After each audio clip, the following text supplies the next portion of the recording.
Nk'uko musanzwe mubizi, leta y'u Burundi bicishije ku bushikiranganji bujejwe uburimyi ubworozi n'ibidukikije ntaco idakora kugira na ntaryo iteza imbere igisata c'ubworozi.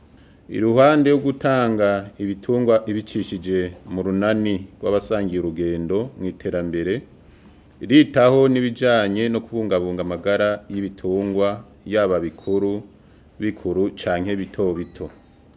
Ivyo vyibonekeza mw'ituzwa ry'ingwara zitandukanye z'ivyaduka, aha twovuga cane ya ngwara y'akaranda k'impene n'intama yatwinjirana mu kwezi kwa Kigarama umwaka w'ibihumbi 2017 igasiga aborozi b'impene n'intama bipfumbereje. Turashima igikorwa twakoze mu gutuza iyo ngwara mu gihe ahandi yabica bigacika, bituma igihugu cacu kigira iteka tuba rurangiranwa mu karere no mu makungu. Ariko rero ngo uwutambana na mukeba ntakubita urugohe. Naho twatujije ingwara y'akaranda k'impene n'intama, hari ikindi kiza ca muryamo, ingwara ifata ingurube yateye kuva mu ntango z'uku kwezi kwa Myandagaro umwaka wa 2020 ku mitumba Magara ya kabiri na Mugendo komine Bugarama intara ya Rumonge. No mu ntara ya Muyinga na Rutana naho nyene muri no misi haravugwa iyo ngwara, naho ibipimo bitarahera ngo tumenye ko neza ariyo. Abakozi bapima ibijanye n'ingwara z'ibitungwa twarabarungitse ku rubuga. Ibipimwa bazanye muri iyo ntara ya Rumonge kw'igenekerezo rya 13 Myandagaro umwaka wa 2020 vyerekanye ko ari iyo ngwara muryamo canke dudura, hakaba hamaze gupfa ingurube 11 na zitanu zikaba zikigwaye. Ubu tuvuga mw'isaha abakozi bakora mu bijanye n'amagara y'ibitungwa bo mu bushikiranganji bw'uburimyi ubworozi n'ibidukikije bari ku kivi kugira basukure impongore babicishije mu gupompa imiti yica iyo migera. Mu minsi ya vuba tuzogirisha inama aborozi baho kugira tubamenyeshe imyifato bogira kugira iyo ngwara ntirandagate ngo ibamarire ibitungwa. Twatunganije rero iki kiganiro kugira tubamenyeshe ingene vyifashe ku rubuga kugira mudufashe kumenyesha aborozi b'ingurube ivyo ngwara n'ingingo leta ifashe kugira ngo ico kiza nikibandanye gitandukira izindi ntara canke amakomine. Murashobora kwibaza muti mbega iyo ngwara iterwa n'iki, imeze gute canke yandukira gute? Ingwara ya muryamo canke idudura ni ingwara yandukira cane ingurube, iterwa n'umugera. Nta muti nta rucanco ifise.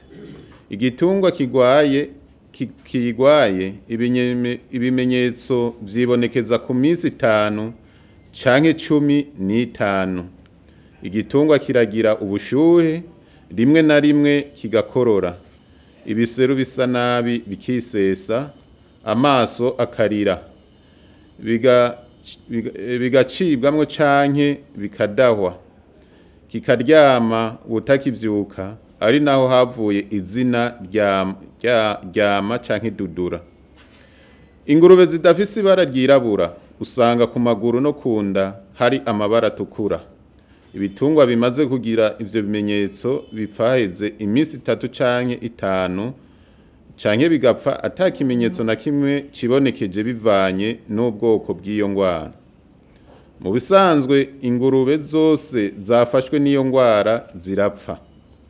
Mu kwandukira ingurube iyandukiza iyindi biri kumwe canke mu kurya imfungurwa zagiye ko uyo mugera, no kuvuga ubwatsi canke ibisigarira vy'ifungurwa abantu bafunguye, canke zikandura bivuye kuvyo zaririyemwo canke zanwereyemwo vyanduye. Irashobora no gukwiragizwa n'abantu bava mu ruhongore rwanduye baja mu rundi rutanduye. kugira dukurikirane neza ivy'iyo ngwara duteko dukinge ntibandanye kwiragira ingingo zabaye zirafatwa nizi. Birabujijwe muri kino gihe kugurisha canke kuyanga inyama z'ingurube mu makomine hamaze kwibonekezamwo iyo ndwara gushika tubone ko atakimenyetso na kimwe kikiharangwa. Biravugijwe uruja n'uruza rw'ingurube ziva mu makomine amaze gufatwa. Aborozi bategerezwa kororera mu mpongore. Birabujijwe ko ingurube ziyerereza mu buragiro bw'abahamaze kwandukirwa. Amashirahamwe n'imigambi akorera mu karere kanduye ntiyemerewe gutanga ingurube mw'ivyo bice. Utanga ibitungwa mu karere katarandura abanza kuroswa uruhusha n'ubushikiranganje bw'uburimyi, ubworozi n'ibidukikije. Abajejwe intwaro, igipolisi n'amagara n'ibitungwa basabwe gukurikirana no kubahiriza izo ngingo.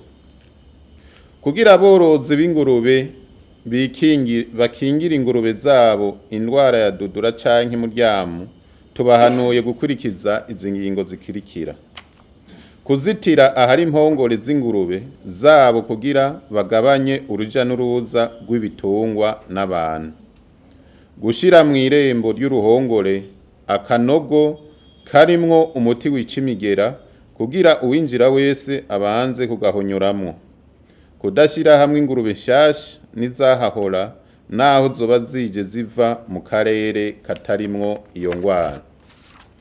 Kwirinda kugaburira ingurube ibisigazwa vy'indya cane cane iziva aho bafungurira abantu benshi, bikenewe naho vyoshushwa imbere yuko babigaburira ingurube kugira imigera ibanze ipfe.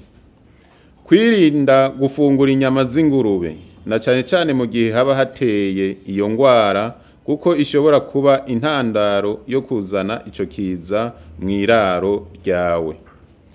Iyo ubonye ingurube igwaye ingwara iyo ariyo yose, cuyishira ukwa yonyene kugira ntihave yanduza izindi. Aborozi bose bategerezwa kumenyesha abajejwe amagara y'ibitungwa ahari ingurube hose igwaye canke biketse, bongere birinde uruja n'uruza rw'ingurube yaba mu mihana canke mu buragiro.